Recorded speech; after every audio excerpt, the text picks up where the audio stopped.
Yes, Alan, go ahead. Yeah, I'm looking at the word thunder and thunderings, and it appears that Exodus 9 is the first time that it appears. And I'm wondering, is it possible that no man heard thunder before this point in time? Um, I'm guessing no, because of the book of Job. Yeah, it's assumed to be prior to, at least that's most people think. Job Job, is, yeah, yeah, Job is probably uh, much older, maybe 500 years older than the Torah, uh, in a time scale where you would see it. The time it was written was probably right around the time of Abraham, is when most scholars think. So, when do we think that man first heard thunder? What would be the occasion? Would it just be a storm that was a natural storm? It was not judgment.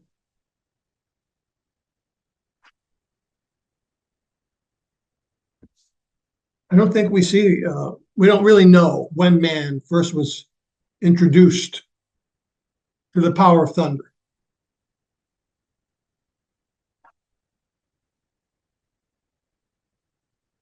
Anyway, I'm just thinking out loud. That's all. It's nothing. yeah, that's right. There's no evidence of rain and thunder before the flood. So something to do with after the flood and rainbows. They started seeing rainbow for the first time, and God uses that opportunity. And so before that, before the flood, there's no evidence of rain or thunderstorms or thunders. So that's a valid point. Uh, but when they first heard thunder, who knows how they interpreted? That's if you are superstitious, then you would have all kinds of crazy interpretations. You're right. Let's go to Buddy. Buddy, please go ahead. No, I don't have anything. I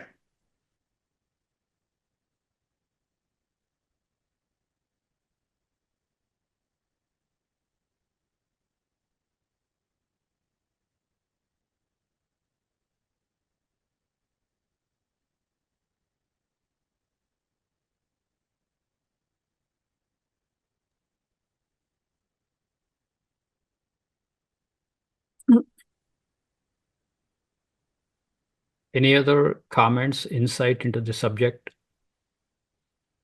Your feedback about the presentation? Any suggestions to improve, or is it okay, the pace of presentation? Yes, Chris. Yeah, to answer your question, I think the pace was fine. I think the presentation was well thought out and well delivered. I do appreciate your comments and the way you've tied it all together. So thank you. I think it was well worth listening to. Appreciate the time you put into it. I'm reminded in Exodus 19 where God is talking with Moses about why he was, you know, he chose to do it the way he did because initially the children of Israel coming out of Egypt, they were pretty rebellious. They were off their footing. They didn't really know what to expect, and God was trying to establish his his authority and the hierarchy he had given Moses. Him, Moses, Aaron. So I think, it talks about that in verse 9 of 19, the Lord said to Moses, "Behold, I will come to you in a thick cloud, so that the people may hear when I speak with you, and may also believe in you forever." It was interesting that he had to establish that even after they watched, the pillar of fire by night and the cloud by day, and they followed it for, the first 3 weeks, and then they went through the entire Red Sea. They saw all that, but they still needed to be convinced of that hierarchy. Um, I'm just finding that interesting. And then, of course, you relayed chapter 20, where they come to the mountain, and God makes Moses go back down after he's instructed them. Now, I don't understand how it is that people are seeing the mountain shaking, and fire like a furnace, and they still aren't getting the message. But there are always going to be people who are that curious. And even if you say they can't, they're going to have to learn the hard way. I guess maybe that's one of the reasons God uses such power to convey his message in that respect. So anyway, those are my thoughts. Thanks. Thank you, Chris, for the feedback. Thank you for your comment on additional insight into Exodus and Mount Sinai. Yeah, he wants to establish Moses as a sole leader. And some tried to question his authority, sometimes from his own family, Aaron and his sister Miriam. And then other Israelites, you're taking too much upon yourself. And we are also Israelites, so you know the consequence. Earth opens its mouth and swallows them alive. It's a God engineered sinkhole. I'm done. Any other comments? Any other insight into voice of thunders and thundering? Yes, Alan, please go ahead. Yeah, I think most of us have experienced thunder in such an intense way where you could feel the earth shake. I mean, the amount of sound that's emitting out of the thunder is enough to shake the ground. So it could actually cause the earth to quake, right? So at Sinai, the mountain was quaking because probably of the sound of the cracks of thunder that were piercing into the earth. I've had thunder so close to me, my body, it felt like my heart stopped. Have you ever had such a loud blow of thunder where your body kind of like clammed up and you felt like it could actually stop your heart? Wow. Yeah, So people dying, right? Yeah. yeah, but interestingly, in the physical, thunder is actually generated because of lightning. It's the act of the lightning bolt piercing in between the air molecules and separating them in such a rapid fashion that as the air molecules are separated suddenly, like in maybe a millisecond or less, nanoseconds, it causes the sound wave. It generates the sound wave because of the bolt of electricity piercing through the medium of the atmosphere. So a lot of what you talked about tonight, the scriptures you turned to included lightning.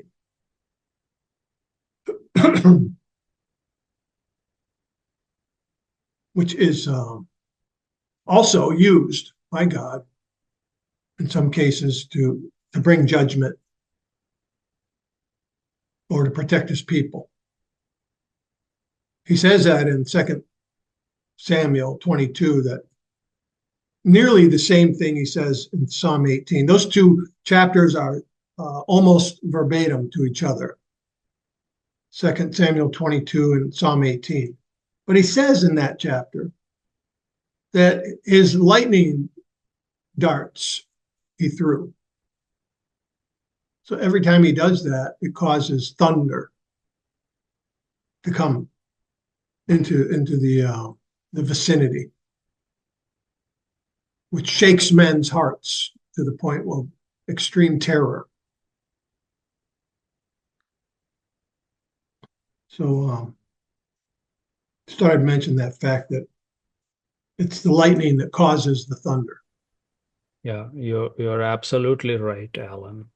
Almost always, lightning goes with thunder. Sometimes earthquake, sometimes hail, and sometimes coals of fire, perhaps electricity. Uh, so those associations teach us a lot. It's almost, I'm convinced that it is like an engineered artificial thunderstorm that God is generating for his own purposes, perhaps to proclaim his majesty or proclaim or deliver his people from their enemies. Let's go to Chris and then we will read the comments of D. Well, I was just thinking anecdotally that I used to fly out of Tampa a lot, and we would be standing. You mentioned, the Florida being the capital of lightning.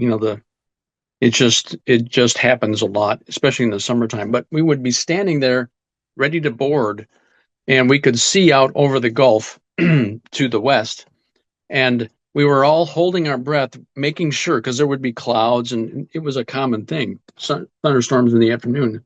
We would all hold our breath because somebody would hear thunder rumbling, and it was off in the distance, and we're all looking at our watches and counting the seconds. If it was within 5 seconds, we knew that the ground crew would leave the tarmac and run under cover because they knew the lightning was coming. And I thought that was kind of interesting. But you talked about the thunder and lightning. I think I think it is one of nature's phenomenons that we just all immediately understand the impact and the sheer power of it. And that reminded me of a scripture in Exodus 9 talking about the plagues that God was raining down on Egypt, where he in 22:9 verse 22 and 23, where he's bringing hail on Egypt, and with it Moses stretched out his staff towards the sky, and the Lord sent thunder and hail and fire down on the earth, and he rained hail on the land of Egypt. Now, verse 24, there was hail and fire flashing continually in the midst of hail, very severe, such had never been seen. The hail obviously was pummeling everything, but along with it was the storm. And that's kind of what it reminded me of, standing in the airport there and thinking, uh-oh, here comes the lightning. Everything's going to change. Thanks. Thanks, Chris. It's very frightening. And Rupa, my wife, is terrified. Sometimes she feels like moving to another area, say goodbye to Florida because of these thunderstorms. They're so intense here. You get them in Houston too, don't you? Yeah. He's laughing. So Dee said she knew somebody who has been hit twice by lightning. As Alan was narrating his experience with lightning, did you ever come close to lightning and thunder?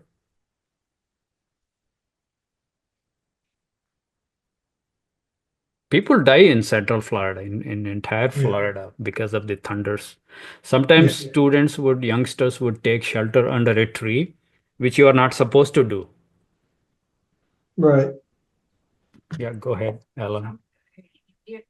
Well, we used to do a lot of boating.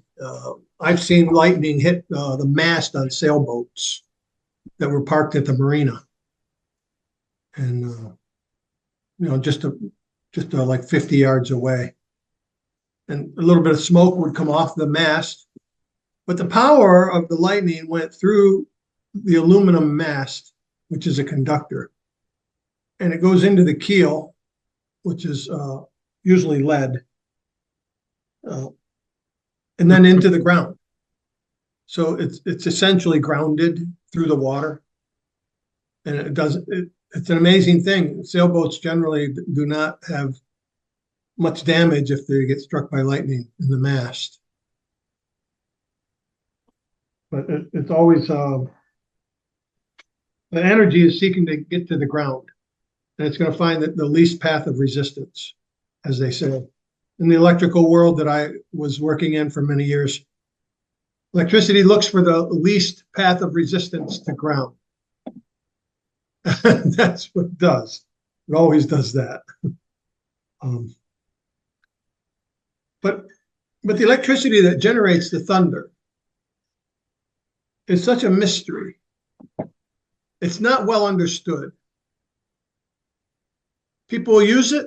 We have it as a tool, as a means of power. We do many things. We're addicted to its to the work that it does for us. But the actual reality of electricity is we really don't know what it is. It happens at the subatomic level. They say, oh, well, it's electrons moving down the wire. Really? Did you see that? Or is that a theory? So they'll say it's electrons jumping from one atom to the next at the speed of light.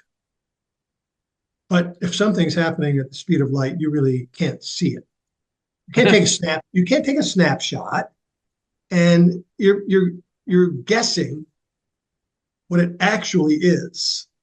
But the energy form itself is not such that we can. Well, you see it when it gets there. We can't like touch it, smell it, see it moving in slow motion. We can't slow it down. So anyone who's worked with electrical technology that has been educated, like electrical engineering and such, they know that as many theories as there are, it's still a mystery. So lightning, as it occurs in nature, that is a mystery. And I happen to own a Tesla coil. My dad had bought it many years ago. I inherited it when he died. And my Tesla coil will shoot bolts of lightning into the air about 18 inches long, right out into midair. It'll shoot one out about 1 per second when I turn it on. And each bolt goes in an erratic pattern, never repeating. And each time it fires a bolt of lightning out, it makes this boom sound, not as loud as lightning because this is on a very small scale. But even an 18-inch bolt of lightning, it makes like the sound of a bass drum hitting a bass drum. It goes boom, boom, boom, boom, boom, like that. And when I demonstrate, most people back up. They take 2 or 3 steps backwards. They're kind of like, I don't want anything to do with this thing, this contraption. But there's an invisible energy field around it, electromagnetic energy field around those lightning bolts coming out. If you hold a fluorescent tube close, say within 2 feet of it, the fluorescent illuminates because there's an invisible field also, not just the lightning bolt coming out, but an invisible field in addition to. So you can imagine the energy field surrounding actual lightning as it is being generated and discharged down through the air from the clouds. And it requires millions of volts to jump that far from the clouds down. But it's still a mystery. What is electricity really composed of? It's a mystery. God has not allowed us to discover that yet.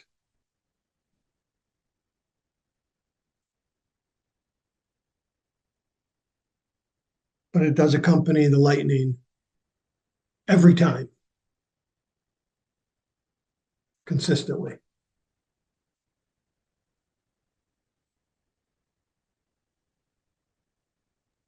Here, D is writing, she knew somebody who is in Florida that was struck twice by lightning, and he survived. That's great. And she also writes, the ozone change that comes with lightning apparently makes plants grow at a little higher speed immediately after the storm. That's an interesting. Yeah, it releases nitrogen actually, I see. which the plants love that. My wife grows orchids. There are some orchid varieties. They are ready to bloom. They don't bloom until they hear loud thunder. There should be a thunderstorm. So immediately next day we see the blooms come out. Hmm. That's another thing. Maybe the vibrations help. The sound actually, that's vibration, of course. So they wait for the trigger. And also there is a certain kind of tree called tamarind tree that's largely grown in Mexico and also in India. Uh, People like older folks like grandma, grandpa would tell us never to stand when it rains, never to stand on under the tamarind tree. The tamarind tree always attracts lightnings and thunderbolts. Hmm. So there are some trees are more dangerous. So about the orchids blooming, maybe it's because when the thunder comes, it's not really saying boom, it's saying bloom.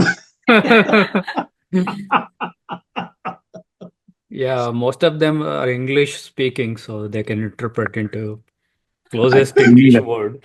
I knew that was coming. I knew that was coming, Alan. Sorry, that was terrible. Oh, it's okay. You got to have at least one groaner each night, right? I find it interesting, just as an aside, that chapter 13 of Revelations talks about the times leading up to this picture of the Lamb, and I don't necessarily understand the segue here. Maybe there's nothing in terms of the timing or the way it's arranged, but it talks about the mark of the beast, and the beast number is 666. And then the next segue we read in Revelation 14, and look, and lo, the Lamb stood on the mountain, Mount Zion. So, you're reading along and you're finding out about the beast and the mark of the beast, etc. And it sounds like that at that point, that is the very last time the saints will have a chance to eat, right? Everything is pretty much locked up.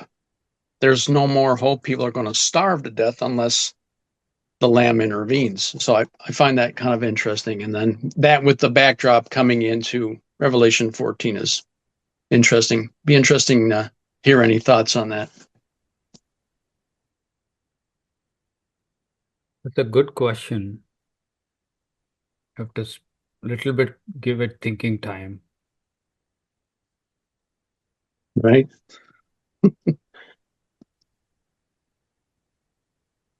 Why did you have to ask a hard question? Well, because you have good answers. All right, can you restate your question in simpler terms? Well, I just find it interesting that we're reading Revelation 13 and it talks about the beast and the mark of the beast, and you can't buy or sell without that mark. And it talks about the mark, the number of the beast, etc. It's just, I'm observing the fact that you're reading down through that, and then you're done with that chapter, left with that idea, and then the next statement is, and I looked, and lo, the Lamb stood on Mount Zion. This is almost pivotal, and his attention was, dragged away from the beast to the Lamb. And I often wondered why the timing of, and the sequence of that, was the way it was. More of an observation than really a hard question.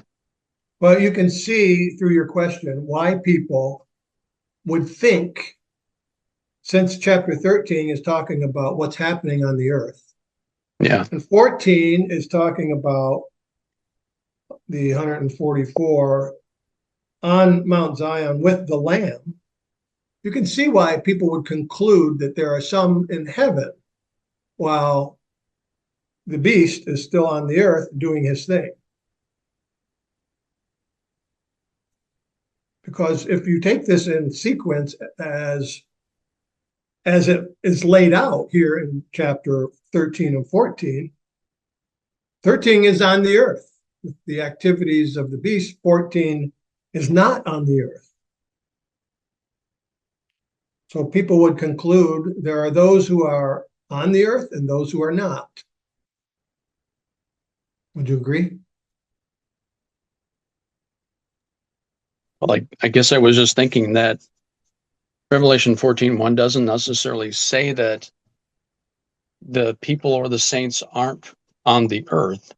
It says the Lamb stood on Mount Zion, figuratively on the mountain, and the 144,000 were with him, already having the Father's name written on their foreheads. And I'm thinking there's two different epic events going on here, right? The beast has conquered the earth. He has made it such that, or the organization has made it such that, all who hate God have a number, and those who love God do not. And those who do not will starve to death, literally. You can't buy and sell, then you can't survive. And maybe that is the last final event that needs to occur. And now the Lamb has come down and stood on Mount Zion, and the 144,000 are with him. And this is maybe the kickoff to next series of events. Anyway, just my noodling on the whole sequence here. Well, the reason I said that they're not on the earth is because of verse 3. And they sang, as it were, a new song before the throne. Right.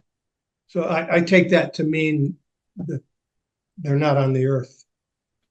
Yeah, I can see where you're coming from that. And I'd say there's as much merit to that thinking as not. But, it's also interesting that in verse 3, it talks about the four living creatures. And I've never really, understood the significance of that over the elders who are, people. And so it's a lot of interesting components here. Just me noodling.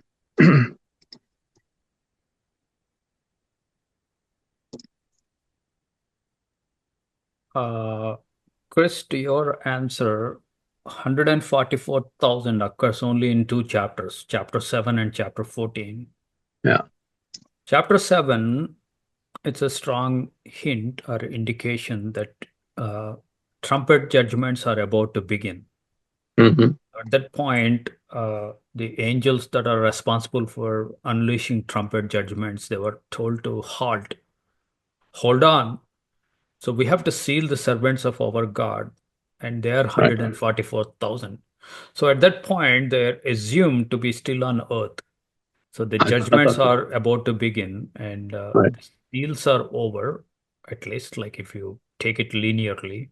Mm-hmm. But many people think like seals and trumpets and golden bowls are parallel.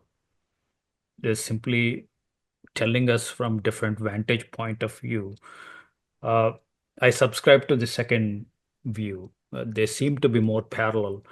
But anyway, chapter 7, 144,000, they're still on earth, and there is some separation going on among God's people. Some are sealed and others are not.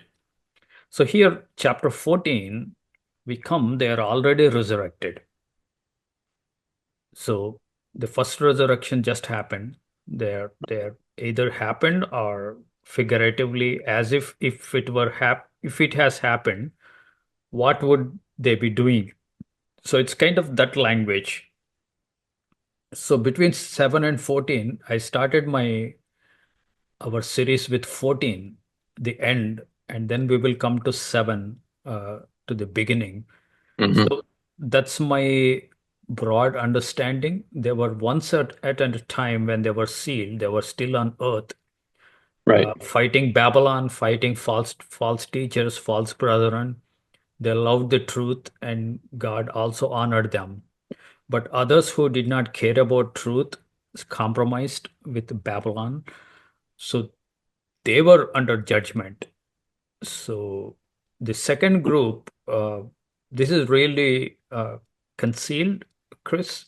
The second group, I believe, is great multitude. So great multitude are not sealed, but they go through tribulation, suffering, and they make their clothes white. But 144,000 sealed beforehand, so that great tribulation they go through, but that doesn't touch them because there is a special promise God puts to them that I will spare you from great tribulation. But but the multitude, great multitude, they have to go through the tribulation because they are in bed with Jezebel. He promised, like, those who are in bed with Jezebel do not repent, I will throw them into great tribulation. So the I think at one place all these things are consolidated is Jeremiah 5, chapter 5. You can go through at your convenience. I will cover that after we finish 14 and 7, both the chapters. Then, as an appendix, I will come to Jeremiah 5, where Jeremiah has a beard. And God said, you shave off your beard and divide it into three parts. So that beard is Judea. That means for us in spiritual symbolical language, it's church. He's dividing church into three parts. Two-thirds, two parts he will destroy. They will not make it into first resurrection. One third will make it into first resurrection, but they go through fire. But in addition to these three parts of Jeremiah's hair, beard, uh, in the beginning, God says a very fascinating thing. Take a handful of the hair out of your beard after they are shaven and fold them in your skirts. So they're secure, they're private. That's 144,000. They go through tribulation, but they are not affected by tribulation. Somehow God supernaturally. But the third portion of the bulk of the hair, beard, they go through tribulation, that is great multitude, and the other two-thirds would not make it into uh, first resurrection. That's a broad understanding, but there are too many uh, questions, perhaps. These are all, again, dotted lines.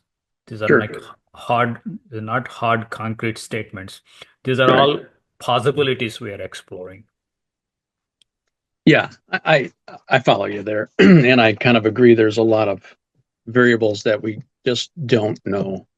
And I keep coming back to 7:3, but Revelation 7:3, where it says, "Do not hurt the earth or the sea or the trees until we have sealed the servants of our God in their foreheads." Interesting that the mark in the foreheads is similar to what would be the mark of the beast. Now it talks about the right hand or then in their foreheads, but it's the same place, right? So it's not something you can hide. Either you are or you're not.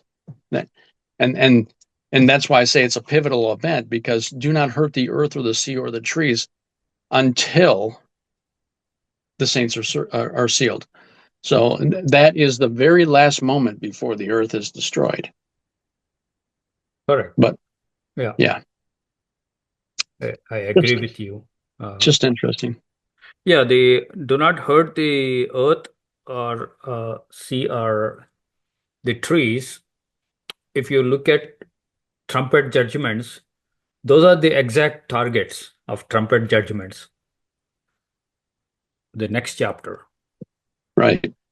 Interesting to note that that's exactly what happened in Egypt as God was bringing Israel out. He destroyed Egypt. And Very one of the last similar. things, Yeah. very similar. Yeah. So, I mean, we've had plenty of warning. Humanity has had plenty of warning. Yeah, the fire mingled with blood. Where do you get that much blood? Yeah.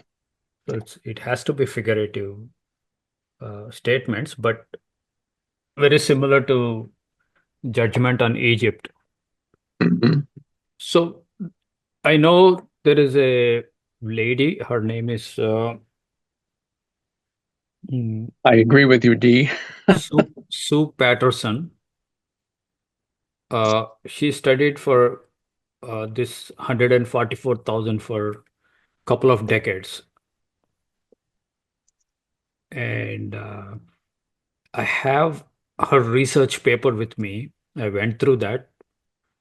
So it's actually she pointed me to Jeremiah 5, his beard. So she did some excellent work. So I'm borrowing her uh, research also, and last couple of presentations would be from her research paper. When you come over to our home next time, I will show you the paper. Yeah, that'd be interesting. Thanks. You're welcome.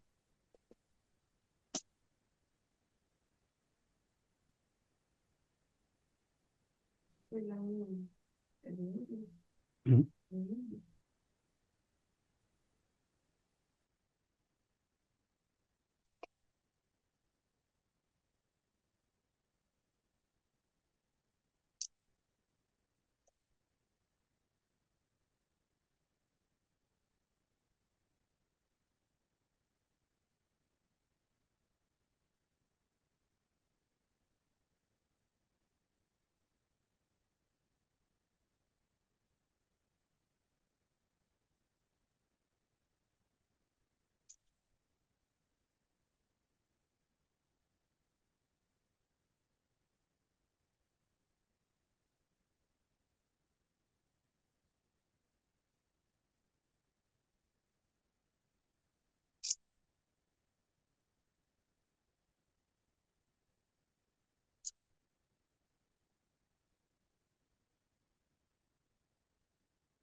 So to answer D, the tamarind trees are very lush and very shade-giving trees. They're huge shade providing trees. So in hot summer, people and animals would take shade under that tree. It's a very heat tree. Its temperature probably feel like heat inside the tree. Uh, and I don't know why it attracts thunders. And people have watched it. The lightning strikes and goes through that, splitting it half, and they see fire actually literally burning the tree. And imagine what would happen if somebody is under the tree when the lightning strikes.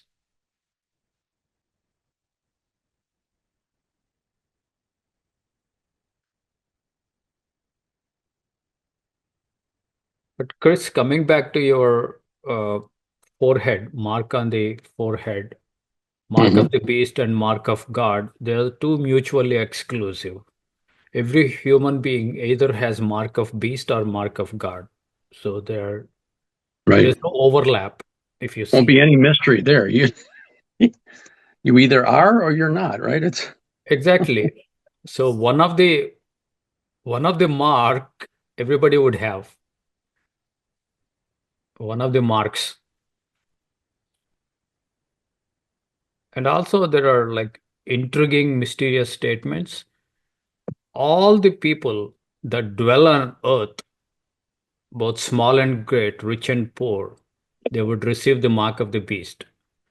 So if that is the case, how could 144,000 escape uh, the mark of the beast?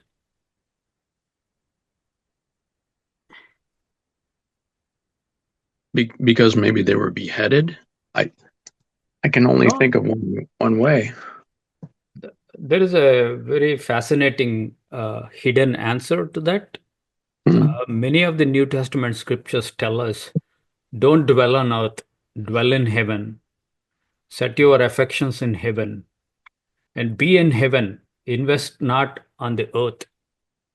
So 144,000 in their hearts and minds and affections, they're spiritually dwelling in heaven, not on earth. So that's the possibility I see. Otherwise, how do we discern that statement? All those who dwell on earth shall receive. There is no choice. So I think that is the key, whether you dwell on earth or dwell in heaven.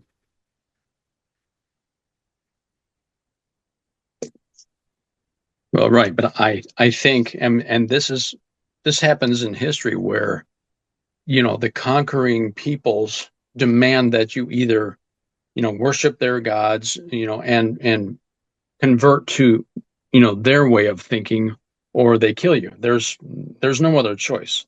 And the vast majority of people do convert, right? Because they want to survive. And there's a small percentage of people who will just absolutely not. Go ahead, kill us. And that's the pivotal decision, right? Because at that point, if you aren't going to get the mark, then it doesn't matter whether they kill you, you're going to starve one way or the other. Unless you go into hiding somewhere where there's food already. But once a government points its finger at people and says they're dead, they are dead. There isn't a place to hide, especially in our time and day and age. The technology doesn't allow anybody to have a place to hide. You can't go into the woods and hide because there's an awful lot of technology that would find you. So it's a do or die. Yeah, that's a possibility. We explored in the first 2 or 3 presentations in this series about the father's name written on their foreheads. It's very similar to sealing on their foreheads, and also it's very similar to the mark on their foreheads or on their right hand. So these are all similar concepts. We went through Greek words. Mark of the beast. That mark is charagma in Greek. Charagma uh, is basically character, whose character you have. And charagma comes from charas. Charas is a root word. It is your stake at the boundary of your property. If you have a property at the end boundaries, you will plant a stake, right, to demarcate the boundary. So that's the idea. So if you elaborate further, dig down, so it's a territory marked by God, that in this territory, all the people belong to me. If you are outside this territory, you don't. So that's the concept conveyed by charagma, the mark. It's ownership and belongingness, and you are in my territory. So you could be in the beast's territory. On the other hand, you are in God's territory. So taking this concept to Christ's teachings, he said, like, Christ is a lawgiver, he's a second lawgiver. Moses was first lawgiver. So he brought law, and when he said, "This is my law," nomos in Greek, it's it's if you break down that Greek word, it is essentially referring to uh, the food, the feed for the animals. That is the law, nomos in Greek. So in our case, it is legal food for the sheep. So all the Christ's instructions and teachings are food, legal food for the sheep. So if you're eating only Christ's food or true manna, you are eating legal food. Otherwise, you are doing illegal food, you are eating, which is again termed as lawlessness or anomia. That is that is eating something other than Christ's teachings. So that's how these things are woven with one another. And how do you eat Christ's food? If you are sheep and if he is shepherd, so he's allocated a territory where you can graze or you can collect the manna that is falling. So you're commanded to be within that territory. That is again charagma, the mark, either of the beast or of God.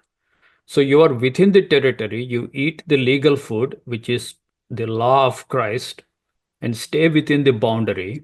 That boundary, the word boundary is called horizon in English, which again comes from horizo in Greek. The horizo is the boundaries of Zion, the boundaries of light, the boundaries of shining, and the boundaries of day. All outside is not light, not legal food. Thus, the territory of the beast and eventually Satan's. So, these are some of the groundwork and the etymological direction. Study the words. Uh, so that gives us lots of insight. And then Deuteronomy 6, God told them to write His law, even the letter of the law, on your forehead and on your right hand. So that is the foundational verse. So writing on your forehead, writing on your right hand is not literal. Jews misunderstood and do the silly thing of writing on a paper and sticking to the forehead. That's not what God is saying. You write in your heart and inscribe them in your mind. So the inner righteous character he's talking about, much of it you can do yourself. You can make good progress actually. But the eventual genuine conversion is done by Christ only. When he comes through the agencies of Holy Spirit, under the new covenant, he says, I will write my law on the tablets of your heart and inscribe my law in the inward parts. That's what I think writing on the forehead of people or putting a seal on their foreheads. That's where we are going. It it may not be a physical stamp, it's more a symbol kind of thing. But you're right. We don't know how they eventually play out. Even if there is a physical mark, that might prove some loyalty where your loyalty stands to the beast or to God. You're right. It will be interesting to see how it all develops. Just stay tuned, right? Because stay tuned and stay close to God. That's the best advice you can give to anybody, and including yourself and myself. Oh yeah, Stay close to God. stay close You're to God. right. It's a funny statement that you make, uh, Chris, that it'll be interesting to see how it all develops. What if I said it's already been developing for 2,000 years? Well, I'd agree with you there, right? What if someone said the mark of the beast has been around for Sure. 2,000 plus years, and so has the seal of God been around for that period? So has the names that are written in his book been written in that book for 2,000 years? So when we read Revelation and we see this chapter 13 and the buying and selling and the 666 and all that, it comes across as if it's only at this end time, the way it's read on the page. Yeah. But I think you can make a case that this has been ongoing. It isn't something that happens at the end of the age, but it's something that has been happening throughout the ages. He who has an ear, let him hear. Yeah. Oh. So we've all made the grandiose mistake of placing many things in eschatology as though they are only going to actually occur at the end of the age. But many things have been ongoing if we could just recognize it, right?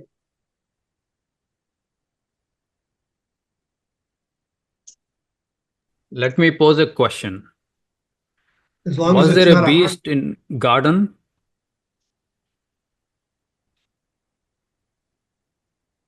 The serpent was more subtle than any of the beasts, right?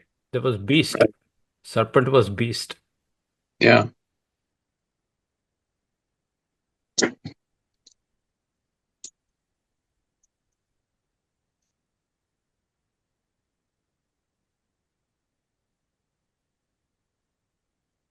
Yeah. Nebuchadnezzar was a beast.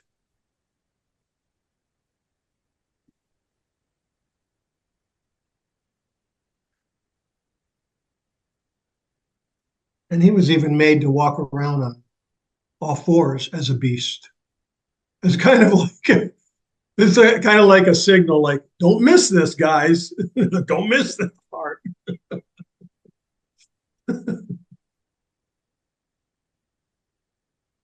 Well, and he survived on grass, right? So is that to say that human beings can survive on grass?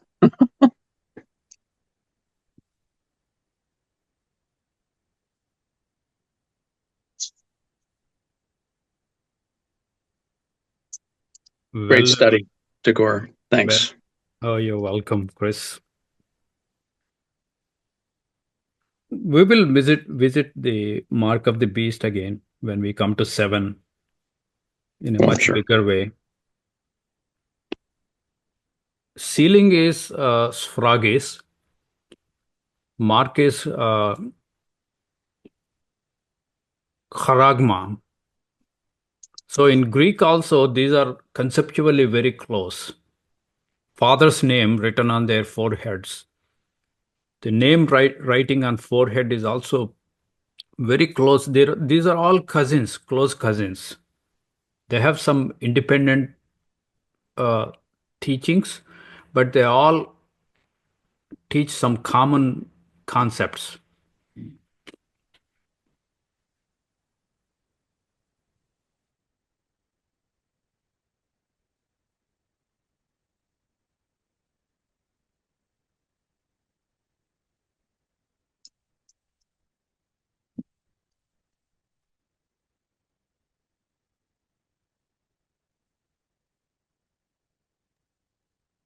Okay, here Rod says slaves were marked. They were property of their owner. The mark showed that so were cattle. I don't know about sheep. Yeah, it's slaves and animals have their marks that they owned. Uh, the other historical research tells that the prostitutes and whores were also marked on their forehead. Sometimes they have to wear a plate on their forehead to make a distinction with other noble women who are not prostitutes. At least in Roman Empire, that was enforced at some period in the history. So we have some historical precedence of this mark on the forehead in a very rudimentary way. But Bible takes us to much deeper spiritual realm. But thank you, Rod.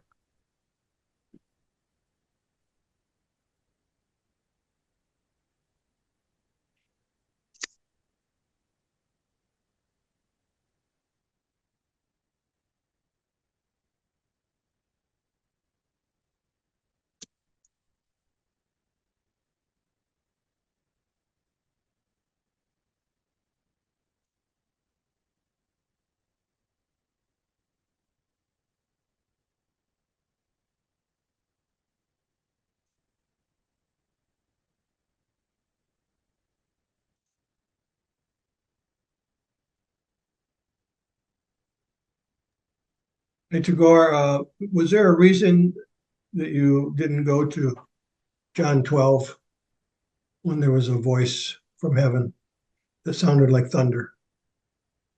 Or did you already go there last week? No, I did not go there. It because it's kind of voice of God, the voice of thunder. So I considered that verse, but uh, people thought it is a voice, it is a thundered. Scripture does not say it. Maybe we can we can potentially include that in the discussion. You're right.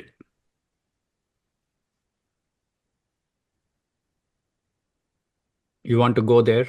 At least we can go in the discussion session. Let's go. What was the reference again, Alan? John, the Gospel of John, chapter 12. Um, Jesus says, Father, glorify your name. And he says, I have glorified it and will glorify it again. And those who were standing by thought that they heard heard thunder. And then Jesus tells them, this voice did not come because of me, but it came for you. Mhm. Now, what sounded like thunder was for their benefit. And some said it was an angel. That is the verse, Chris, you are Yeah, seeing, right? yeah, that's it. Yeah.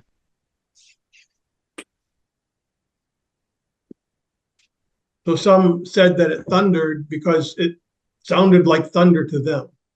Right. What was a voice from heaven sounded like thunder. Well, isn't that similar to when Christ died and some of the same events happened on the mount at that point? Thunder and the sky was dark. There was a great earthquake and the rocks break. Yeah, I'm trying to find that, but I think it's in John 15. Still looking, but that just reminded me of that. You want to go there? John Christ 15. actually, I don't think it's 15. I'm still trying to find it. It's when Christ actually died on the cross. So what's the verse you are looking for? Or the phrase? Mm, Mountains fall on us. Is that the verse? He's talking about like Matthew uh, 26. yeah, it would be late in the chapter when Christ was actually when he died on the cross, and the sky was darkened, and the soldiers themselves were afraid. It talks about the veil of the curtain being torn in half. Is that Matthew, or am I thinking that's in John? Um, It's also other gospels too. The It probably centurion is. says this is truly Son of God. Right. yeah, you're right. It's not in Matthew. It is. Oh,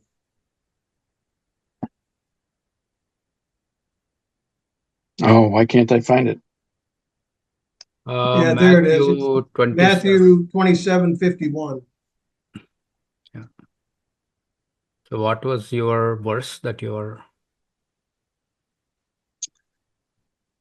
Oh yeah, okay, you're right. Matthew 27:51. And behold, the veil of the temple was torn in two from the top to the bottom. The earth shook and the rocks were split. Tombs opened, and many of the bodies of the saints who were fallen asleep were raised. So, I mean, verse 54, now the centurion who was and those who were with him kept guard over Jesus when they saw the earthquake and the things that were happening, became very frightened and said, truly, this was the Son of God. Anyway, a pivotal event. I think either Mark or Luke portray it that the sky was darkened and the earth was shaking. Find the companion scripture here, but Mark 15:38. Mark 15:39. There you go. So, right. It's got a parallel account. Some of them are a little bit more detailed. Anyway, that's what it reminded me of. What you saw in John 12. Luke 23:45.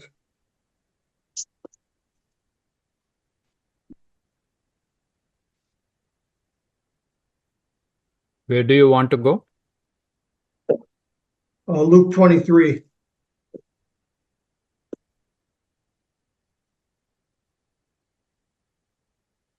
'45. And 44 says, darkness over all the earth. And 45 says something similar.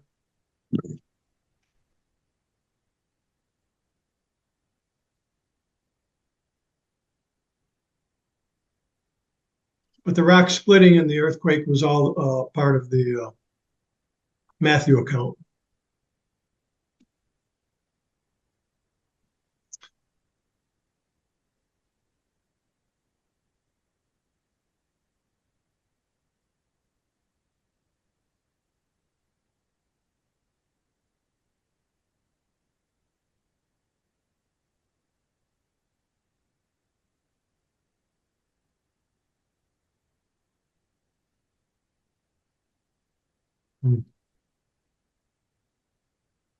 So, what's your take on this?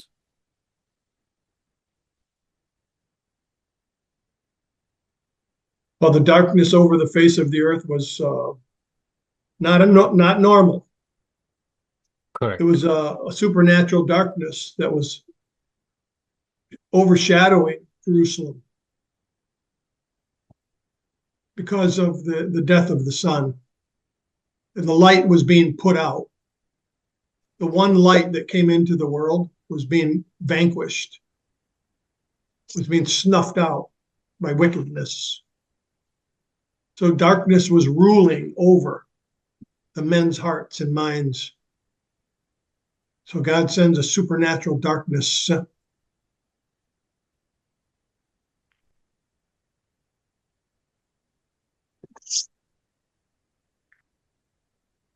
That's a good explanation. It was I a don't dark hour. believe it. It was a very dark day in human history Mhm. for the dwellers on the earth because of their own refusal to receive the truth, the Son of God. Do you believe it was an eclipse? No, 3 hours. 3 hours eclipse would not last that long, right? No, it never lasts that long. Well, even a total eclipse doesn't necessarily bring darkness. It reminds me of a couple of things related to darkness. The first one would be the darkness of 3 days in Egypt when God cursed Egypt with 3 days of absolute darkness. But we also see that in Revelations, trying to find it. it's it's a it's a returning trend or repeating trend. Mm-hmm.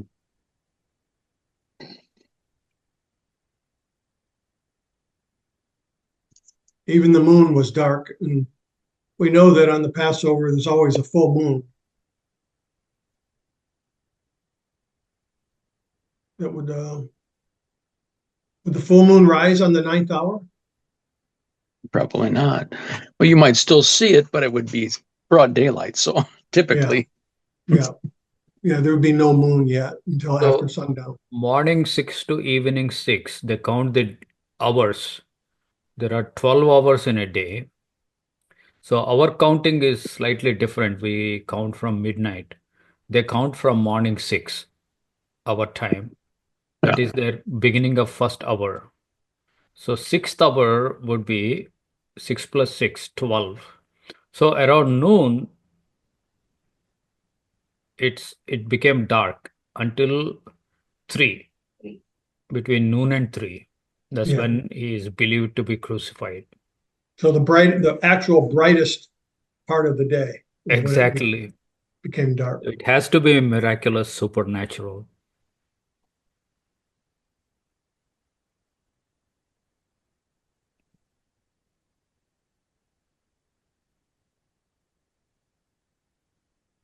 So what is the indication here of verse 46? The crowd cried out with a loud voice, saying, Father, into thy hands I commend my spirit. And having said this, he gave up the ghost. Mhm. Do we think that that was about noon or after noon? Towards the end of the darkness, Why do you say that? because the centurion should make that statement, right? When he died, he looked at all the things that are happening. So he saw for 3 hours the total darkness. Probably they were holding torches to carry on the crucifixion. And the earthquake and the temple's veil uh, torn from top to bottom. And probably this is again a question mark. If graves were open and people were brought to physical flesh and blood life, so that is even more shocking. And the centurion could see, and he said he glorified God and said, truly, this is Son of God. A Gentile pagan centurion is attesting this has to be Son of God, while the Judeans and Jews, they don't. Yeah. He came to his own, but his own received him not. But as many as received him, he gave them power to become children of God. You know what I find interesting, and this kind of ties back to the topic of tonight's study, was, thunder and the voice of thunder. And I'm thinking of a thunderstorm as it rolls in. You don't notice the lightning and the thunder first. What you notice is the sky gets really dark. The clouds are boiling, it gets just dark, and then the pressure changes, you feel it, the wind picks up a little bit, and Mhm. then the storm front moves through, and it's powerful enough for everybody. You can see it and feel it even if you're inside. Mm. But that's the other remarkable thing about the storm, is it gets dark during the day. So you just reminded me of that. I think it's interesting that it says in line 46, toward the end, it says, when he had said this, he breathed his last. And if you couple that to Adam, Adam breathed his first when God breathed into it. Mhm. I just think it's interesting, between the two, history was between the two, but then I don't. I mean, could it be that life is defined by breathing as opposed to heart beating? Oh yeah, yeah, the breath of life. Absolutely.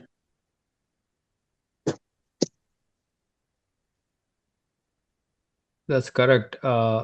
Breathing and blood circulation. Your life is in your blood. Either of them can make you to pronounce somebody as dead. No breathing, no circulation of blood. In fact, both are used in scripture to allude to death.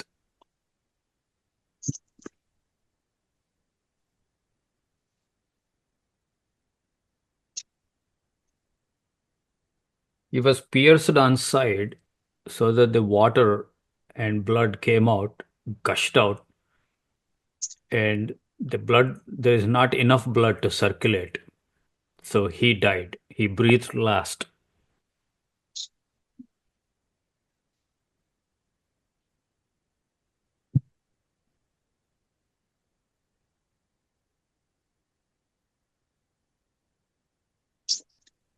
D writes, when people are stuck in their heads, they sometimes cannot see the truth. The trees for the forest. Yep, agree with that. You know, it's interesting as well that in medical terminology, a person isn't actually dead until they're brain dead. And that can occur up to 4 minutes after breathing stops, after circulation to the brain has stopped.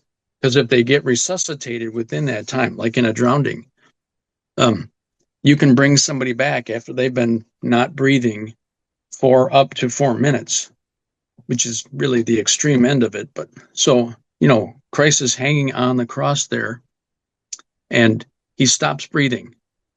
But is he actually brain dead at that point? It just dawned on me. I mean, I don't really want to speculate on it, but I find that to be interesting. When did the spirit actually leave his body? And did he have any kind of an awareness after that? Pure speculation, just a Yeah, that's rambling more a question. question for Jesus Christ. Right. Confused. He doesn't say So, anything about the that. blood circulation is very essential, Chris, as you said. Like the blood Absolutely. carries the food, nutrients, as well as oxygen, which is again oxygen it gets in lungs via breathing. So it carries oxygen and nutrients to all the parts, including brain. So for brain to be dead, the circulation, as you're saying, has to stop at least for 4 minutes. Oh, yeah. Then brain cannot be revived. Maybe body can be revived. Maybe you are in coma state, but eventually the blood circulation and breathing both have to stop. Yeah, there are deep divers that can hold their breath for like 7 or 8 minutes. So they're not actually breathing for Mhm. quite a long time. Right. When they Well, resurface, then they especially start. under cold water. Yeah. Yeah. So So I just find it interesting. yeah, it takes more than 4 minutes to kill brain cells. Yeah. Right. These guys do it like competition. These deep divers. They use these heavy lead weights to do what they call free diving, Mm-hmm. and they prepare themselves by deep breathing, and then they hold their breath and they jump off the boat with these heavy lead weights. They go down like 600 feet, and then they let go of the weight and they swim back to the surface. Huh. It's a terrible. To me, it would be a terrible, terrible thing to even see somebody do it. But I saw a special on it in the world competition. Huh. These guys hold their breath a long time. Well, I think it all started when they were diving for pearls, and they Yeah, had that's to dig down long enough to find them. And it's dark, right? And it's cold. The pressure is enormous. So it would take a lot of training. Yeah, that's another problem. The pressure. Yeah. That's the reason when I dive for pearls, I only go about 20 feet. Right. Those are 20, fake pearls. 20 feet to the jewelry store. Those are the plastic. Those are plastic ones.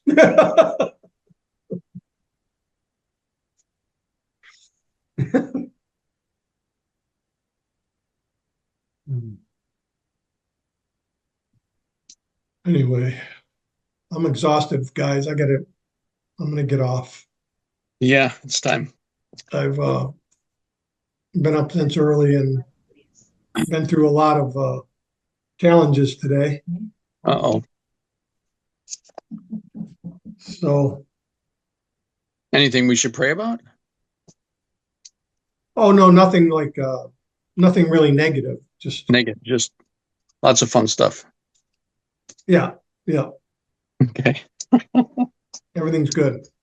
Awesome. All right, you guys. I got a job.